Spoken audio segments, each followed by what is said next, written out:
Buffs Nation. Oh my God. What is going on? We're just, a little less than 48 hours away from big noon kickoff.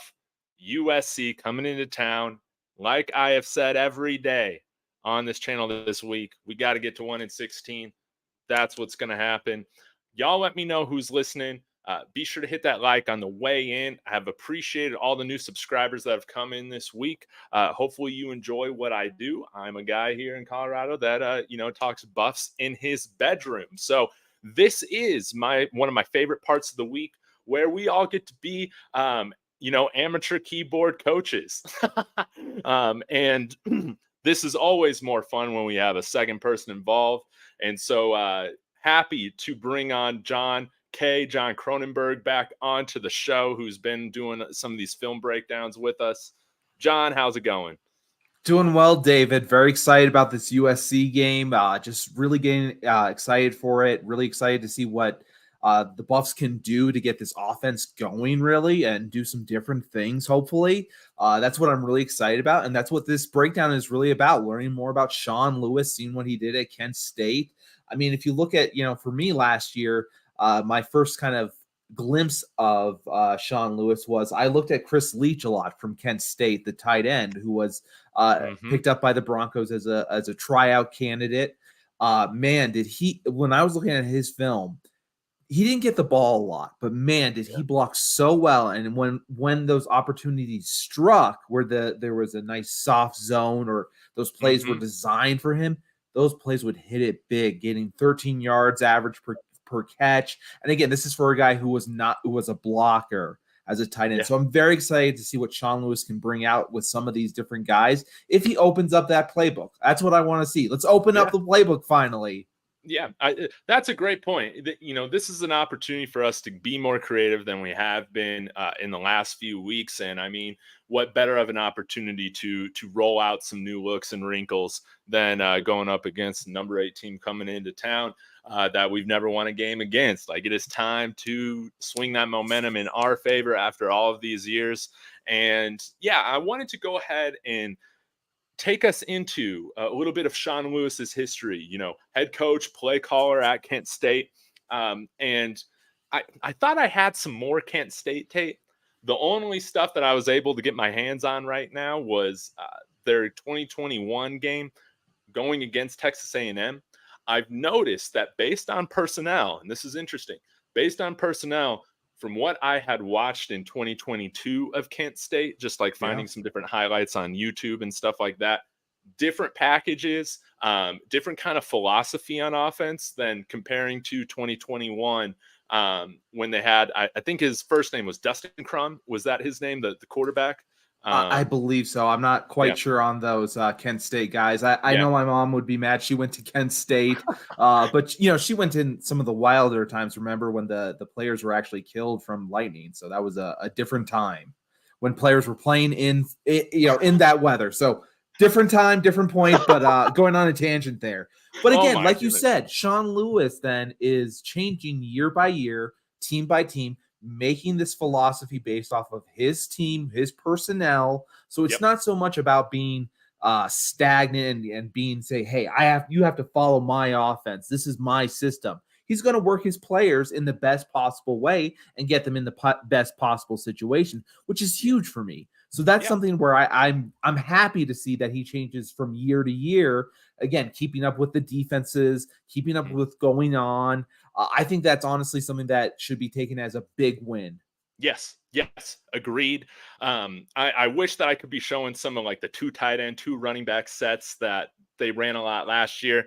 That's not the case. But viewers, what I want you guys to understand, and again, just coming from a keyboard coach right here, not taking a look at or not expecting like all of these plays. I'm not saying that this is how you run the offense or anything like that, but I want you to understand like there are some philosophies that we can kind of take from this that I think we might see Colorado implement, such as the use of motion or misdirection in kind of creating some more space and opportunity in the run game. And also, some new looks in the passing game as well. So Any comments on that, John? I'll go ahead and pull up the tape while you No, just feel free to comment in the comments. Obviously, we'll take a look at that, and if you have something interesting to say, we'll definitely try to get it up here. I'll read it as we're going through the plays. Lovely. So I think I picked out about 10 plays. Oh, and as I share my screen, the time. Thank you for tuning in. I'm a lifetime USC fan from LA. That one's Colorado to win on Saturday. Man, do tell why. We want to know why real quick. Tell us why. Yeah, man. If you I can. love that. Because I love that. Especially after a conference realignment. Definitely would love if you made the Buffs your Big 12 team, just like I'm pretty sure, Snoop Dogg's going to do as well. So love to see the love from California. And I appreciate all the respect, that USC and Colorado we've been giving each other this week. Okay, so Kent State versus Texas A&M. This was not a high-scoring game for Kent State, but there were some things, again, that I think allowed them to move the ball down the field. They just kind of had trouble punching in those long drives on this game. But let's go ahead and start with this play. I picked these out yesterday, so I haven't looked back since. So we'll just kind of talk through here again. You consider this real quick 11 personnel with the tight end kind of being more of an H-back in that sense. I still consider 11 personnel. We're going to see a lot of that 4-2-5 now. I mean, that's basically become the base for all these teams in college, just with the wide open spaces, with the receivers being able to move the way they do. 4-2-5 is what you're going to see. It's basically become the norm. Even if a team says they run a 4-3, run a 3-4, you see this a lot. Yes, absolutely. So right here, Texas A&M's got 6 guys in the box. As John pointed out, you have your 2 cornerbacks, you got your safeties back there, and then you got your star position player who kind of functions as a nickel or a linebacker in some senses, but is kind of a jack of all trades, can do some different things. So let's go ahead and run this play. I'll just kind of talk us through it real quick, and then we can break it down. Let's see here. I'm trying to remember what happened. Oh yes, this was an RPO. What I loved about being this, a broken play.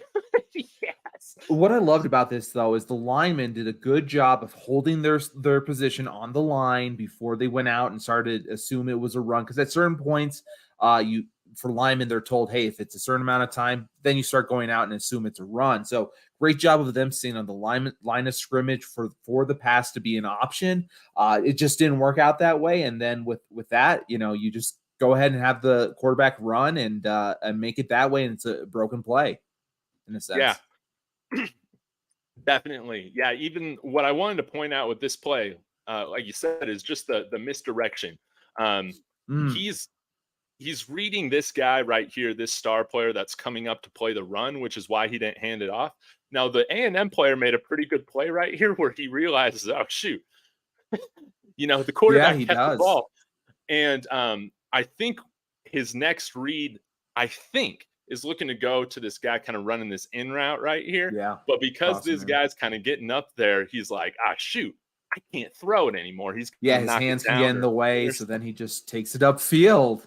Yeah, but again, the offensive line does a good job of still creating some holes for Crum to run through, and he's actually able, to make a big gain out of this, which I thought was pretty awesome. But again, it just goes to show, like, hey, when you're doing some misdirection, when you're giving your quarterback, your offense, some different options, sometime based on that, you can see the defense get in advantageous positions for the offense. And again, this is a nicer look right here with what happens with the D-line. But you see, they're held up for a second. They have to stay. And when you're stuck not moving your feet in the college game, it's hard to get going again. By the time you get going, the players pass you. So that's the big thing, is that they made the defense stop and have to think for a second to allow this option and to allow this broken down play to essentially come to pass and be a big gain. Yeah. If you're just dropping back right here, this play does not happen. Some of that has to do with the misdirection, like we just said. Let's go ahead and move to the next play that I had, Let's which do was it. 3. Oh, it's actually this one, the next play. So we It got is. first down and 10. Looks like we got another 11 personnel with a running back and a tight end out there. Again, we've seen a lot of these sets actually with Colorado this year. And this should be another option play. Again, reading this linebacker, I believe that's coming off the edge Right, here. he is. Yeah. And I forget what happens here. He get, at this point, you got to give the ball and let your running back go make a few yards. I understand this isn't a huge play, but look, your running back is behind your line. They're giving you a push. If you can get 4 yards per carry, 5 yards a carry, that's a win, honestly. In the NFL, it's considered, I know this isn't the NFL, but if you get over 3.5 yards, you get 4 yards. That's a win. So for me, this is a similar kind of thing. It's a win. I believe this was first down if we're looking at it. So you put yourself in a good position to now, hey, we can pass, we can run, we can do a lot of different things, and we're in better field goal range if need be. Yes. And I want to point this out too. A lot of talk, and I've talked about it on the channel, is just, Shedeur, I think he's the most hit and most sacked quarterback right now, in FBS football. And of course, we don't want him running a lot. Obviously, we want to keep him upright and healthy. But I think if you were to give him a few of these read options or RPOs in which maybe 3 or 4 times, even that minimum amount in which he's able to take the ball based on what the defense is giving, it's going to help keep that defense honest and keep them a little bit more hesitant in their pursuit. I think like right now we've kind of made our offensive line and his life a little difficult with just doing a lot of dropbacks or doing a lot of just play action, but not necessarily option stuff. And I think here with go ahead, John. No, I was just going to say, I think you put that perfectly. We need some of that for CU going on where there's some hesitation going from the defensive team. They're expecting pass. They're ready for that. They're teeing up for the pass rush. They're not really considering the run game and having to protect the edge. This would, again, like you said, keep the team honest, keep the defense honest. Absolutely. And again, like Crum, he's not he's reading that guy coming off the edge like he's supposed to, sees that, for that's not an option for him to take the ball, go that way. The only thing you can do here is trust your line to do things. Trust your line to make that push. And again, this opens things for your offensive line where, again, the defense is hesitant. They're maybe on their feet, kind of on their heels. This gives your line a little bit more potential to give a punch, Yes. And I did want to point this out, John, before we started. I totally forgot. Right now, our starting left guard, Jack Bailey, he is playing center in this game. So keep an eye on that as well. So Van Wells is out again. That is disappointing. But hey, Bummer. This is why we got a lot of depth. Dang.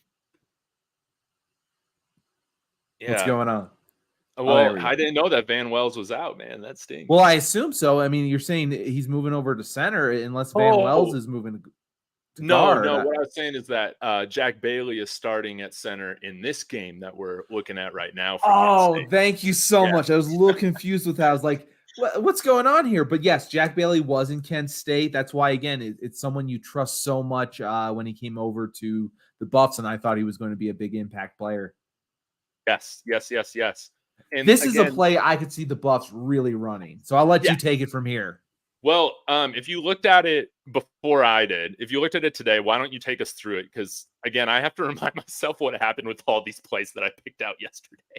Yeah, this is just a perfect play in my mind for Edwards. This is how we've been using him. This is a running back pass. You get your 3 set all over there. You get the defense kind of going the other way, and look how open your running back is here. This is where you want to get Edwards the ball. He is in space. From there, he can make a guy miss. He can, use his speed, take it up for a huge gain, just like the running back here does from Kent State. But again, I expect Edwards to be able to be a little bit faster and make a guy miss where he could take that to the house. I mean, those are the plays we've seen a lot with Edwards. If you pair that with some nice running game, I think that would be huge. Yes. Yes. Thank you. Thank you for reminding me about this. Yeah, that this was definitely for somebody like Dylan Edwards, because again, the use of motion, coming out with a certain package and then motioning the back into kind of this, these normal running back positions that you'll see that, hey, they identify, hey, that 45 is lining up against the linebacker. And throughout this time of me going through this tape, Kent State really tried to exploit this matchup, getting into situations in which a linebacker was put on their running back there man to man. And again, based off of the look that Mismatch. they're getting, they go ahead and go with it. We've talked about how we would love Shedeur to be hitting those running backs in the flats just a little bit quicker. That hasn't been the primary read or design of a lot of the plays that we've seen so far yet in the season. But showing this to show you that, like, there's more there's more to go back into, I guess, when it comes to the playbook. There's more to grab from. There's more creativity that we should be seeing throughout the progression of the year. Yeah, and I agree with Thomas L. With Edwards. He needs more carries. Edwards can run the ball. I'd like to see him get a chance. We haven't seen it yet. So just reaching out to you, Thomas L. I'd like to see it. I really would. I think it would bring a different dynamic to this offense where people would say, or at least the defense would say, okay, now we have to watch him in the run game, opening up the pass game even more. No doubt. Okay, now this one, this was kind of like a simple play, but again, it just shows you like what can happen potentially. For instance, like if Alton McCaskill's back there at linebacker, and dealing with a 4-man rush, having a guy back there that can still help out in pass protection. Yes. Alton's a bigger guy. Give Shedeur time to hit this throw. I forget if it's completed or not. But the point of the point is that you see the running back, he's looking inside out, and then he gets the blocker, and that's what I think our running backs are capable of doing. I don't know if they've been asked enough to do it, honestly, though. Yep. He does the play action there, doesn't really have much of a bite there going on, but again, he's able to help set that edge so that there's a nice pocket. And again, looking inside out, making sure there's no one coming in directly up the middle, doing it the right way. I love to see that. We got D-Time saying real quick, is a running back from University of Houston recovering from injury. Why don't you take that real quick? Because we talked about that last week. Yeah, he did get a little bit of playing time last week against Oregon in the fourth. It seems like it was more so to just kind of get him his first, just kind of get him comfortable, because it's been a year and a half since his ACL injury. And he's been in a non-contact or a low-contact jersey for, all of camp and most of practices until last week. So we're hoping, I don't know if we can be expecting, but I'm at least hoping that we'll see Alton start and get a handful of carries this week. Because, again, too, he's a huge asset right now in pass protection as well. That right now, again, I would love to see smoke out there more. We just haven't. With Dylan Edwards and we have so many backs. They're just a little bit smaller. It's crazy to me. We have so many great backs and the inability to use some of them. And at the same time, we're still recruiting 4-star running backs, still trying to get them in here. I'd like to see them used a little bit more if we're going to recruit them so heavily as well. No doubt. And I believe this play here is another matchup where they're trying to exploit this linebacker covering this running back. Yeah, this is again a running back pass. Again, they're just setting it up, mismatches. The team, there's only so much you can do unless you want to have all corners out there, and then all of a sudden, I mean, you're just going to run the ball. You got it. You have 5 linemen, bring in some tight ends, you'll run over those guys. So the linebackers are put in some of these mismatch positions. Yes. And this is really nice play design too, with having the wide receiver here that split out to the right, kind of run this. I don't know, what kind of route would you call this? Not a crosser, John, but I'd have to see it again. I don't quite recall. Yeah, he kind of just runs this route to kind of flush out the back of I the mean, in secondary sense, it here. could be. It really is a in a way trying to pick the guy in a Yeah. sense. Not it's not a pick play, but you're trying to get the guy moving. It's really not about the route itself. Yep. Actually, you can kind of see they're going for a pick play there. It almost looks Yep. like. Um, Yeah. And the timing on this, it just isn't ideal, or else it yeah, could it's have gone behind for. him. It's you're Yeah. giving the linebacker opportunity instead of having it in front of him with the momentum to move. It's behind him. The linebacker would have gotten him, but the positioning, the mentality of this play is right. Yeah.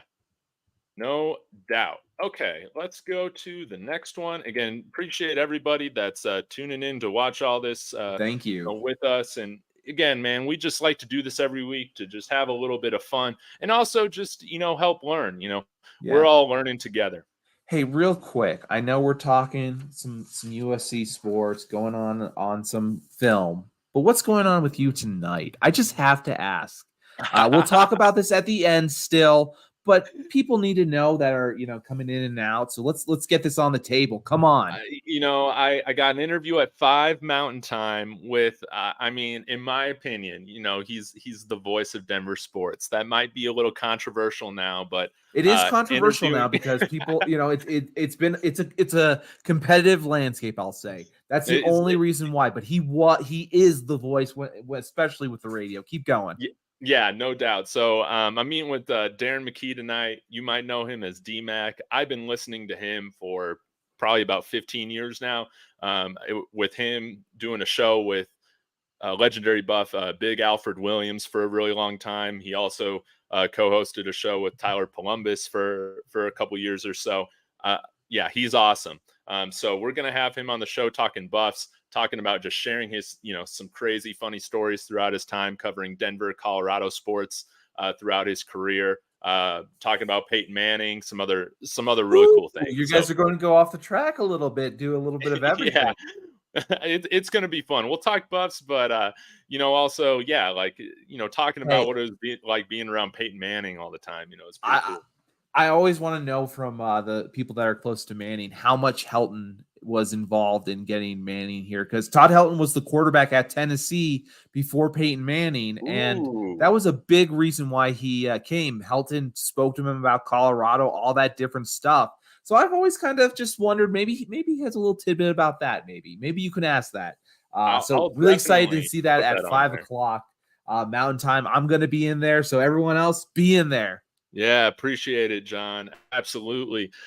With this option play here, Yes. again, wanted to showcase again just going after the numbers. Okay, where you have the numbers advantage. Again, you got this linebacker that's kind of lined up on the left side of the offensive line. Running back is here on that side as well. But then again, kind of reading. This is kind of an RPO action. That's kind of how I take it, where he's reading this linebacker here. And then again, he's able to kind of stall the defense. These guys, instead of pursuing to where the run play ends up going, they're pursuing where the option action is happening. That's their assignment, probably. The Yes, quarterback is their assignment, and they're only looking that way. And if he can fake them out enough, all of a sudden, you look at, like you said, the motion, the energy is going that way. They have the numbers, like you said, the numbers of players are lining up. The strength is lining up over some of these, cornerbacks, DBs. It just looks right. yes. You had a 4-on-3 there, basically, an advantage of Kent State. And then again, he breaks a tackle, this running back, and it becomes a really big play here for the offense. So this Yes. shows you it's really cool to see. Man, I forget who pulls out. Maybe it is Bailey here at center. It is so rare to see a center do that, honestly. I love that. Again, being able to trust your guard to make that move and jump over it Yeah. because it looked like a zero technique. Maybe it would have been a one eye. But no matter what, that's a hard reach for your guard, and to trust your guards that way really shows confidence from your coach. And Bill O'Boyle will have that same confidence in his guys because he's similar in that sense from Kent. Yeah, no doubt. I Okay, know he we went to just got a Jackson. few more left. Let's see. We got the 21-minute mark. We do. And again, Okay. this is another one using motion to make the defense not settle. Again, this is really how Sean Lewis likes to do his offense, especially back then when it was a little bit more need for open passing and for big plays because they were going to be down significantly. No doubt. And like I talked about yesterday on one of my shows, I think I think we're gonna pick and choose kind of when we're running up tempo against USC because I think keeping the ball out of Caleb Williams' hands is going to be super important, limiting their time on the field. And so with running up tempo, with running hurry up, you're able to catch the defense in some advantageous positions for you to take advantage of with them just having to get lined Mhm. up so quickly. How can you kind of create miscommunication or advantages with matchups without running up tempo? It's through the use of motion. And this is what I wanted to showcase here. Yeah, with this slot receiver coming all over again, we saw a lot of this kind of misdirection stuff and motion from Oregon last week. And hopefully, that, with us getting our butt whooped last week, it serves as a reminder of just like how important and how useful some of these approaches can be. But yeah, Right. we see this tight end kind of pull out here to the left side. We got the we got the slot receiver here coming off to the right side, and then the running back here is available for a You don't know what to handoff. do as a linebacker or someone back there in looking in space. It just looks like you should follow this guy. No, should I move this way? It really makes you hesitant. Again, that's what we want. Hesitant defense from USC. So they're slowed down. Like you said, they have a great pass rush. I believe you said in another Yep. video. You need to slow them down, make them stay home, make them kind of, hey, I gotta look for this option maybe. That really changes the way things are run. Yes. And again, I think that, like when I saw this play, of course, it's like something that I could see Mikey Harrison doing really well at because Yes. again, again with creating all this motion, it makes this safety have to come down to cover him.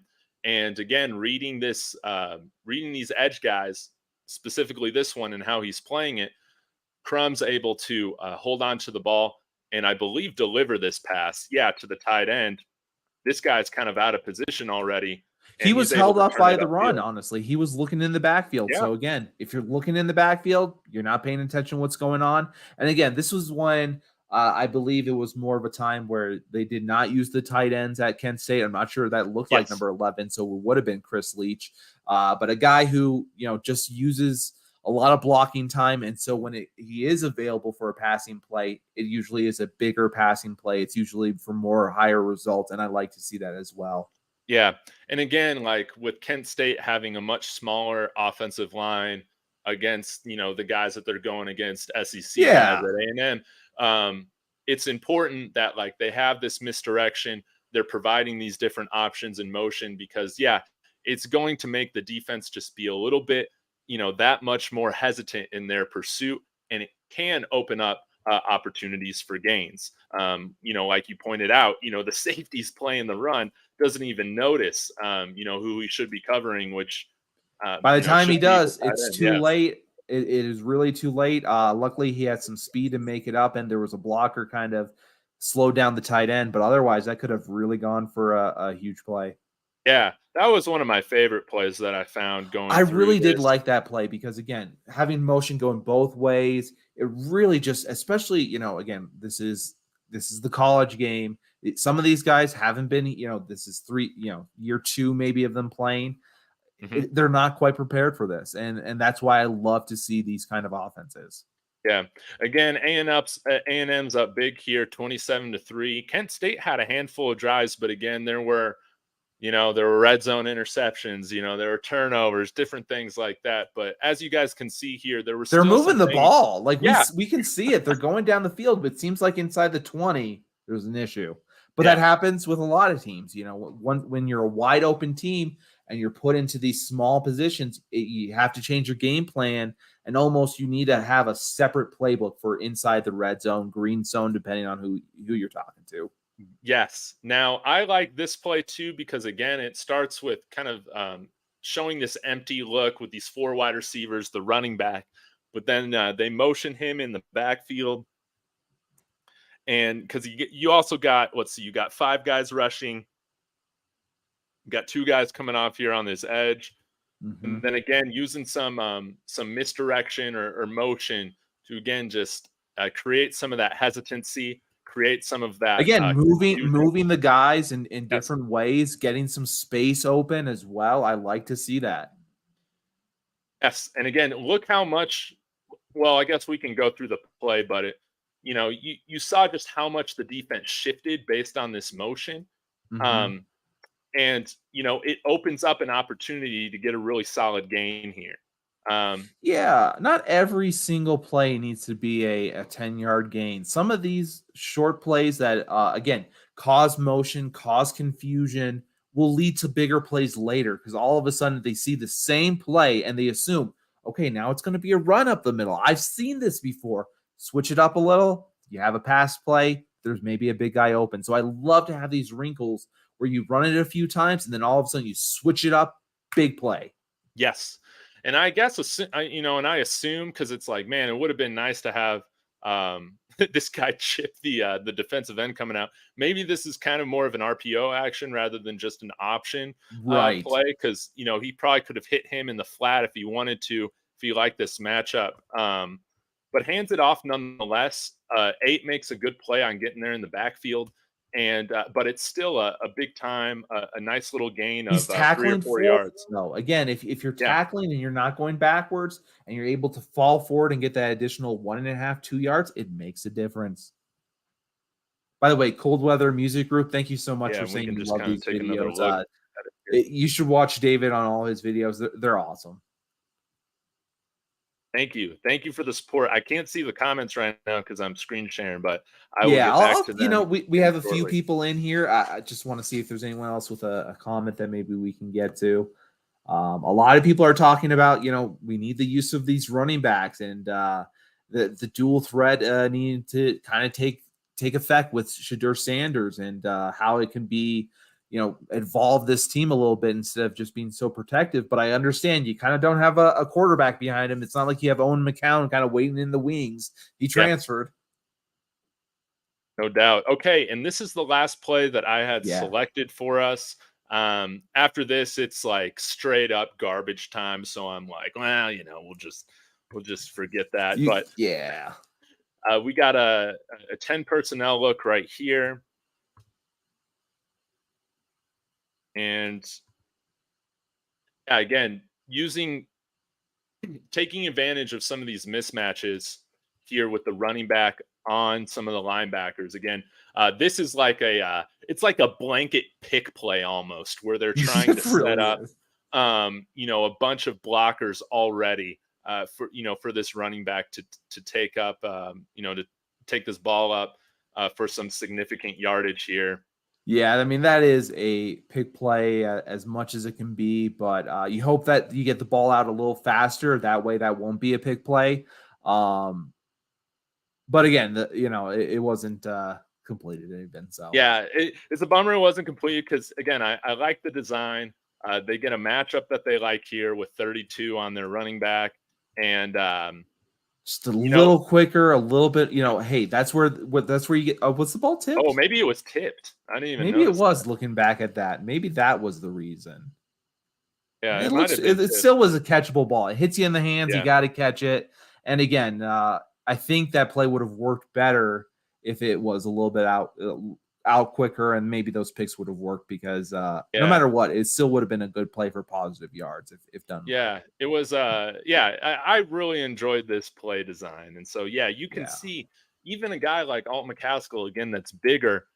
You're not exactly always tilting your hand or for like what kind of play you're going to be running. I could see them running this sort of play for a handful of the running backs that they have on the roster. But again, imagine a guy like Javon Antonio, Xavier Weaver, those guys out there, that do a pretty good job. They're going to draw the intention. Yeah. It was great play design in terms of you got so much space open. And then your receiver, if he turns up and blocks correctly, it just a few things went wrong here for Kent State. but I like the play design. I like what Sean Lewis was able to do. Again, Sean Lewis was the head coach of Kent State. There's a reason why he came to Colorado to be the offensive coordinator. Not many people take a step down from head coach to offensive coordinator, but that's why this team is so special, and I think he believes in his players so much. Yes, yes, and a lot of people, again, credit to CU. This is something that a lot of people might not be aware of, but we bought him out of his contract and then doubled his salary on top of that to become the OC here at Kent State or at Makes CU, sense. Kent Makes State, sense. and yeah, and so all that to say, guys, before I close this down, there there is much more I think that we will see from this offense as time moves on. Again, you have to be methodical. You can't install everything at once as much as I would love to see that happen. That's just not you know like with us having our team in August, finally having our full team for the most part in August. There's only so much I guess that you can implement at a time. But all this to say is that I've seen some comments about like Sean Lewis doesn't know what he's doing. Like Sean Lewis, he's been pretty, I don't know how to say it, but A lot unoriginal of right people are now with the saying play calling. vanilla, Yeah, those kind of things. which is true. Which is true. Yeah. I mean, we have not been running super creative stuff, especially like over the last couple weeks. I wanted to show this just to show that like there has been creative play calling done throughout his career in the past, and I would not be shocked, to see us use some more of these wrinkles this week. Yeah, exactly. This is what comes with developing a pipeline, having your guys be here for 3 years, 4 years. Don't get me wrong. I love the transfers. I love being able to do that. But when you have guys here from freshmen on, they understand the program. They all of a sudden can start to develop, first year, sophomore year. It kind of opens things up that way. So I'm very excited about the pipeline they're building. But yeah, I agree with you 100%. And you're on point.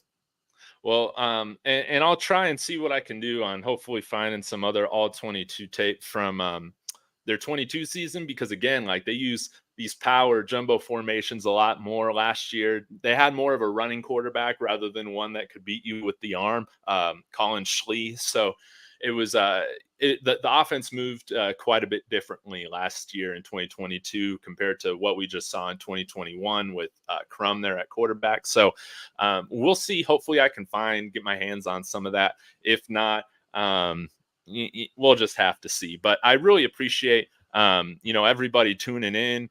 Let me see here. I'll answer a couple questions and then we'll Yeah. get going. I think we had a question here from D Time. Will Ooh. Colorado really pull in a plethora of big time talent as soon as next year? Yes. I think Yes.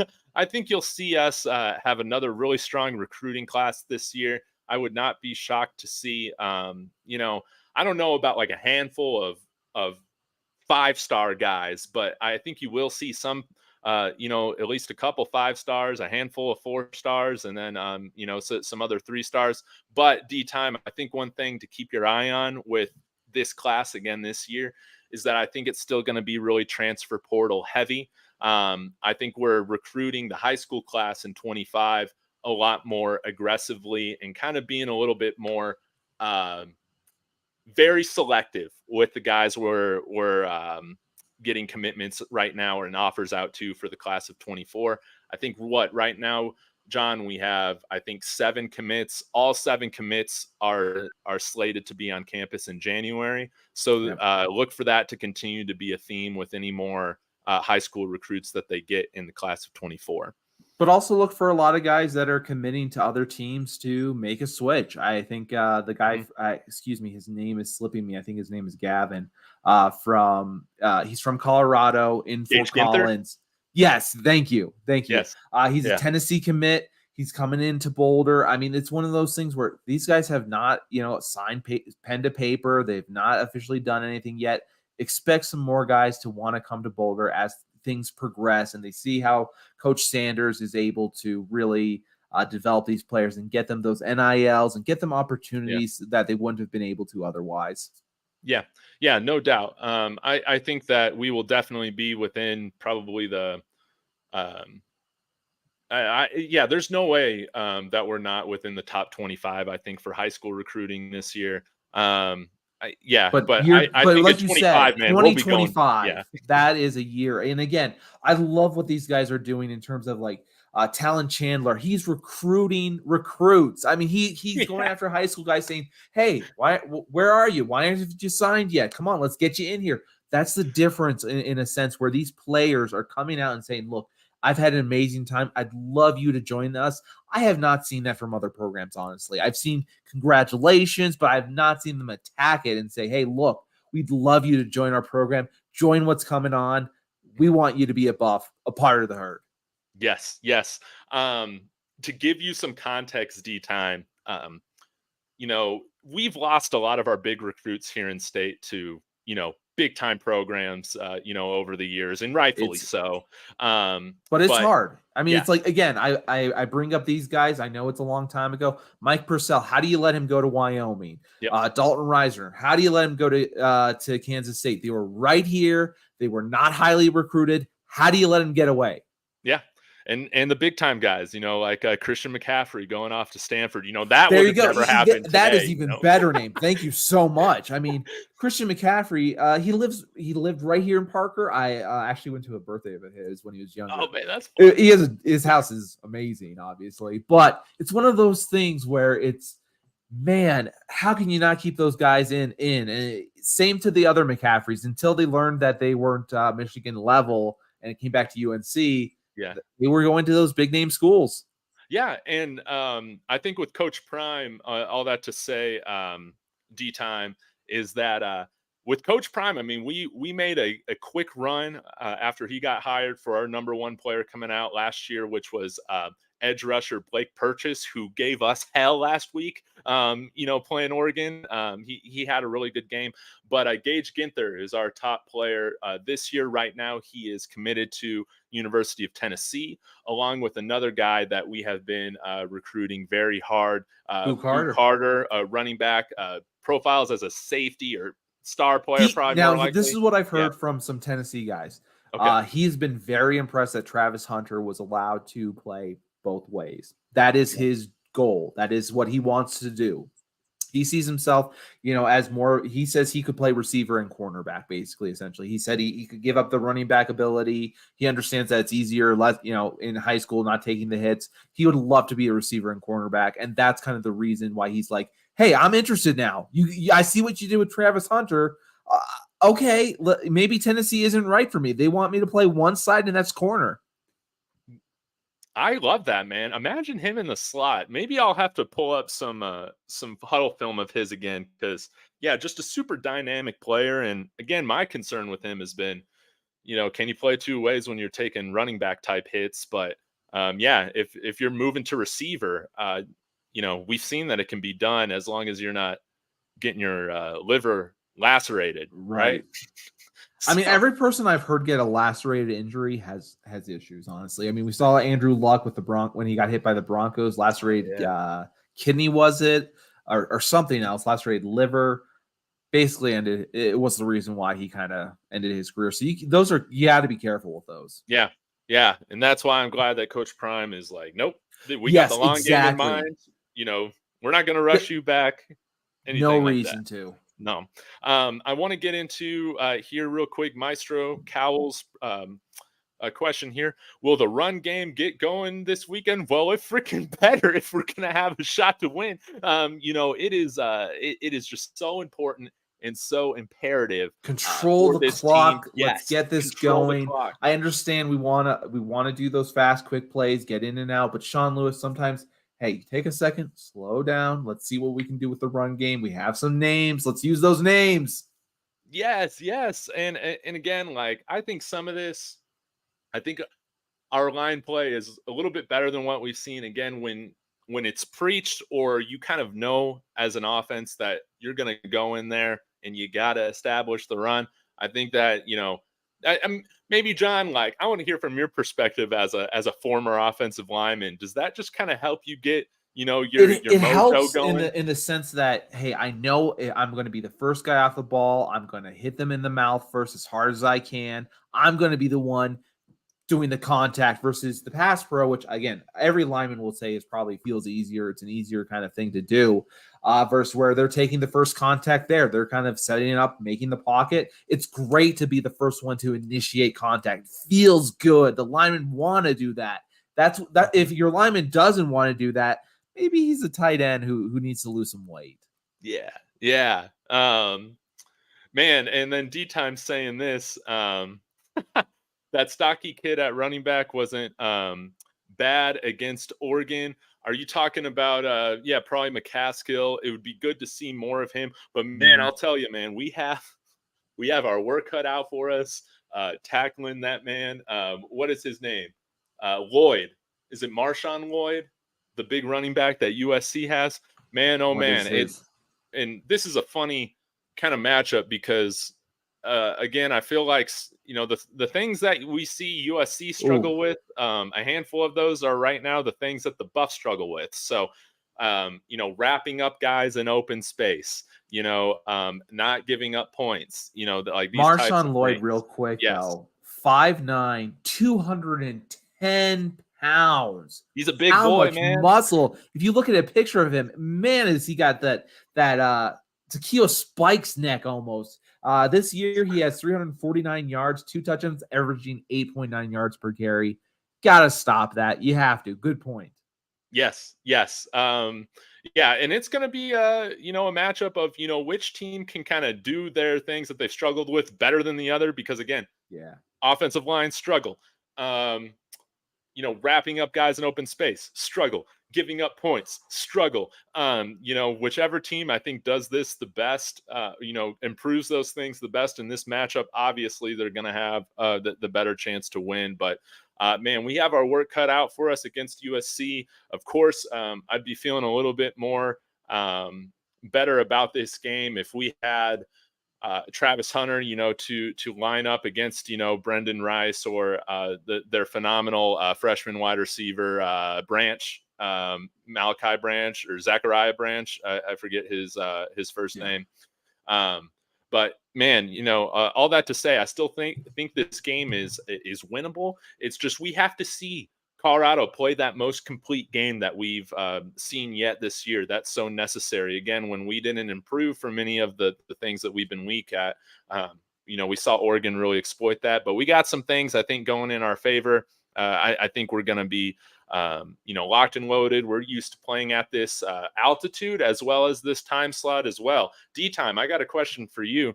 Do you know when USC is getting into Denver Boulder? Because Nebraska got here, I think, like Friday afternoon for a 10 a.m. kickoff. And we've really started to pull away in the second half from them. And I think it's usually ideal if you can get 2 nights sleep out here to get acclimated to the altitude. That's always the most ideal situation. But I think that could play a factor in as well as the game time. I mean, 9 a.m. Pacific. We're going to need everything to go in our favor in order to pull off this upset, baby. Yeah, I think we're going to, and it's one of those things where I'm very excited about this game. I've seen USC buses, kind of turn up to the game, and they get there kind of late. Actually, I know it's a different kind of subject, but even getting to Boulder, I saw that when I saw them last, it took them a while, and they were getting heckled, and I loved it. So, guys, if you see those buses, remember heckle USC. Make sure they know your presence. Don't give any, just don't give any, parking or anything to USC fans. It's okay to be rude on this day. Just, afterwards you say, hey, let's have a hug and we'll never see each other again as we're going to different conferences. I know that's why it's so important, John, that man, we just got to get to 1-16. Please, Ken, Yes. just let us have one game. Please. We just need one before, I doubt USC will be interested in scheduling us non-conference at all. They'll have some other big matchups or, or if they want to some start, easy matchups to get them going into the season. It's just not one of those things you tend to see. And rightfully so, D-time. You guys should have been hella excited because, USC was down for way too long, man. And, they had some hires that did not go their way. Of course, I think, man, if if Sark was just in a better position in state, personally, I think that could have gone a lot better. Lane Kiffin, what were who was the Lane guy Kiffin, I before? mean, it's felt like since the Raiders, honestly. When was he hired by the Raiders? It just forever. It feels like 30, whatever. Oh my gosh, Yeah, it's going on and too long. I'm trying to think of who was the guy they hired before Lincoln Riley. He sucked, man, with that huge buyout. I'm trying to think of his name. I can't remember, Um, even recall right was it now. Tom something, man? I can't even remember. But one of my best friends that was supposed to come to this game, Yeah, USC law school graduate. He ended up congratulations to not being him. able to come. Yeah, but John, he's whose ticket I gave you. So yeah, guys, John's Thank you. come to the game with me and I'm Lex so on excited. Saturday. This is going to be And huge. yeah, it's Really, gonna be a lot of fun, it's going man. to be a So lot of fun. Me and your wife and all those different things. And I see after the game saying no need to aggravate USC and Caleb. I think, you know what? We're in this game.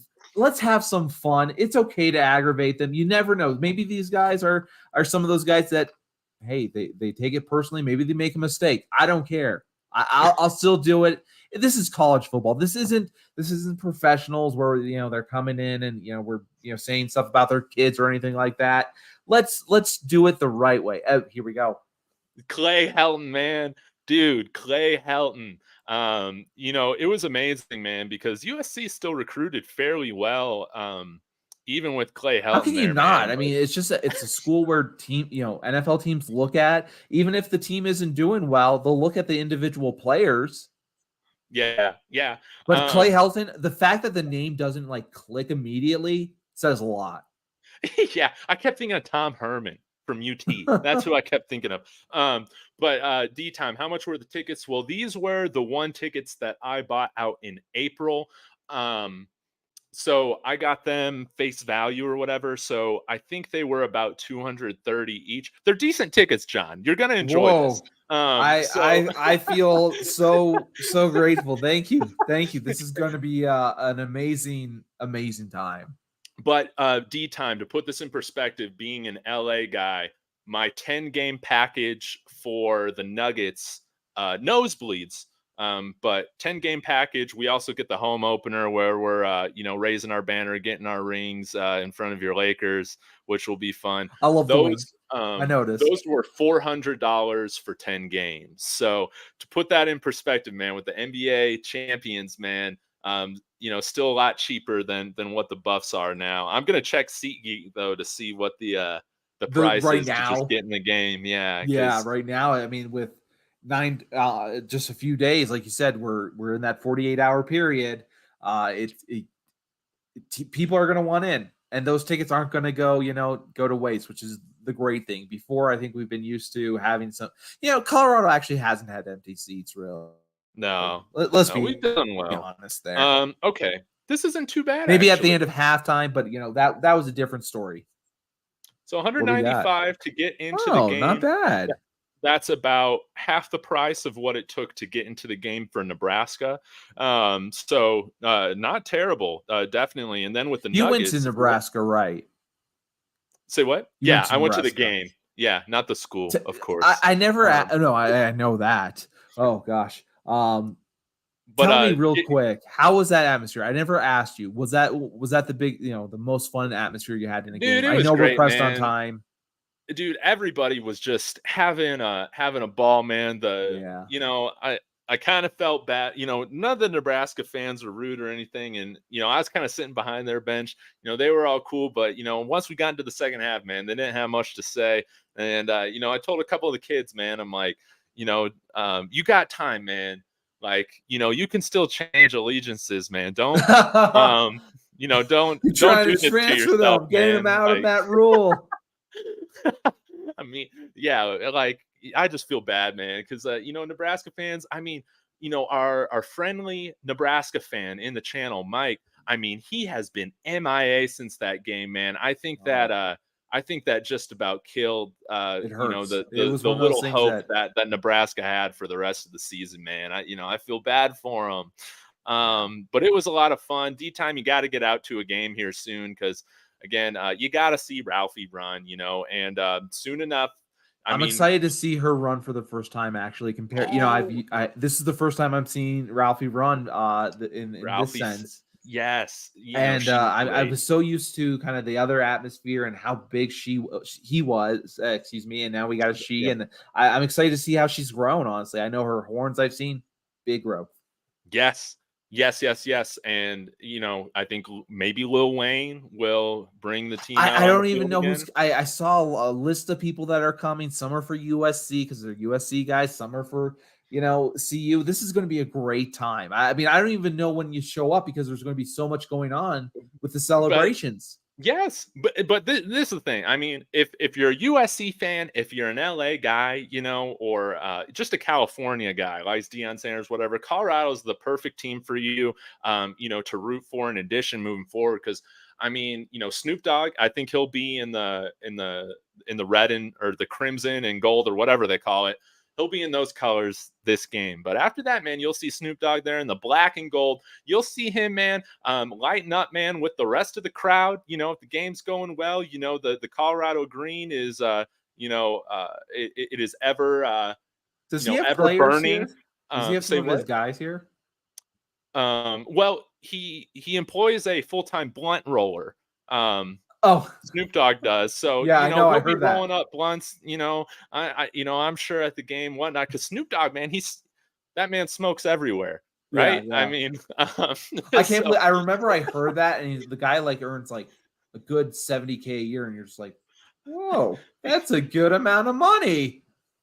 I know. It pays well to to roll a blunt, roll a joint if you know the right people. So again, Colorado Folsom, man, it's a great environment to catch a game. I wish that this game was a night game, just because of how turn it's going to be.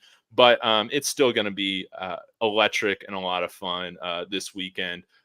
John, do you have any before we wrap up here in 5 minutes? Do you have some keys to the game, man?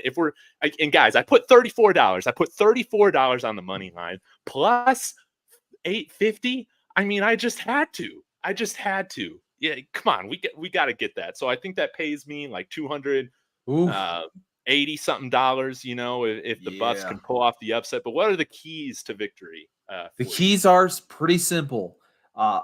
Line on both sides. The line on both sides, if they can stand with USC, this is a game. This is something where CU can take advantage of their weapons. It will be a fun game that way. So let's keep that going. Yes. And shoot, man, I just hope that we can, just like we got Bo Nix to throw a pick, hopefully we can get Caleb Williams to throw, I believe, which would be his first pick of the year. But yeah, this is our first matchup where I feel like we're going into it with Bo Nix, don't get me wrong, great quarterback, put in a system to where he is crushing it. But if we're talking about just talent, man, if we're talking about talent, this is our first matchup where we have our work, really cut out for us, going against a guy that is the reigning Heisman champion and looking to be, hopefully, the next starting quarterback for our Denver Broncos. This is going to be his first look at where he's going to be living for the next 15 years, hopefully. Am I right? Yes. we need someone or something to develop behind Russ, because things aren't feeling well after that 70-20 game, and that's all I have to say. Yeah, and man, it's going to be great to see. Maybe I should remember, John, to bring some binoculars for us to try and find, Jay-Z, LeBron, Bronny, all those guys, and it's just going to be a lot of fun. So, Great guys, for I'll make sure recruiting. that I That's get all I footage. can say. I know LeBron and Bronny James are for USC, but still seeing them at the game, Yeah. I'm sure it's going to have an impact for our recruits in a nice way. Yeah, and don't forget, he played with and was coached by Tad Boyle, CU's basketball coach, with There the you Team go. USA stuff. That's why Colorado was rumored to be within the mix. But we got Cody Williams. I'm excited for that when we get there. Yes, when we get there, great. that's going to be huge. Talking about a lot of what CU did in basketball. I know I'm ahead of myself, but that's going to be fun. Yeah, man, I would love to see Bronny transfer, man. I think it would be a lot of fun. hopefully everything is going well with his Right. recovery. And but yeah, before we go, John, I just needed to point this out. I don't think anybody brought it up in the chat to see if they've noticed, but you're not wearing a Buffaloes hat, are you? No, I am not. This was a gift from my ex-girlfriend. It's from California. It's embarrassing to wear now, but I thought I'd wear it No. in response. It's technically a Puffs hat. You can see him kind of on this side having a little smoke underneath. Yeah, you kind of expect that. It goes throughout, and then it says Buffalo. So this first time I've worn it, honestly, in years since I broke up with her. Just felt like it was the right time. I don't know why. I just felt like it was good to wear. Again, this is my freshman shirt actually from my CU year. So went with some old school stuff. Memories, Well, I guess. well, I love it, man. I think we need to start like a small collective here called, the Puffalos, Yeah, that's what we could Um, do. As long as we make sure, this isn't trademark or anything, we could do something fun with that. man, yeah. Yeah, maybe we can get Big Dog in on that too. I think he would get a kick out of that. But anyways, man, John, it's always a pleasure talking Thank with you. you. Can't wait for the Maybe game. maybe you can come back on tomorrow. You think we'll have time to look at, some USC offensive stuff? Would you have I time think for we that? do. I think we should Okay. have some time. Okay. So y'all hit that bell notification so y'all can know whenever we're going live. Again, gonna be back talking with my favorite radio host here, DMAC here at 5 p.m. Would really appreciate it if you tuned in. John, where can all of our lovely followers find you and know what you're up to? Yeah, you can follow me at John K NFL. We've also started a new Colorado Collegiate Focus football kind of group where we're doing podcasts. We're focused on Air Force, CSU, and CU. So we're kind of including everyone. You can find us at CCF_sports. And just give us a follow. We'll keep you up with Buff news, everything you need to know for Colorado, the recruiting. We're here to stay, and we're in Air Force practices, so we're very excited about that and going there kind of weekly and learning more about these guys. Man, I love it. And Air Force undefeated right now, correct? Undefeated. I mean, that is impressive. If they hypothetically, I know we're at push for time. If they go undefeated, do they deserve a spot in the 12-man, college football playoffs? Dude, they got to get that automatic bid, man. And right Yeah. now, it's looking like the G5 is getting 2 automatic bids, which So I'm if not they sure how do, I like, feel it about feels that. like So, Air Force is the team to look at. I'm just saying it yeah, would be great to have Colorado sports do well. Keep the athletes that are in Colorado, go to CU, CSU, Air Force. Don't want to see them going anywhere else. UNLV, like Hoffman, for example, he's looking at UNLV. He's a guy at CU and CSU has their eyes on. Let's keep these guys here. yeah, man. Let's keep them in state. And yeah, Air Force is man, it's a fun team to watch if you guys haven't watched them before. And heck, depending on how things go next year, they might have some interesting matchups against Wazoo and Oregon State. Yes, exactly. So, John, thanks again, man. Thank Really you. appreciate connecting with you. We'll connect again tomorrow. And as always, everybody, hit that like on the way out. Let me know where you're watching from. And as always, Sco Buffs. Let's go Buffs. All right.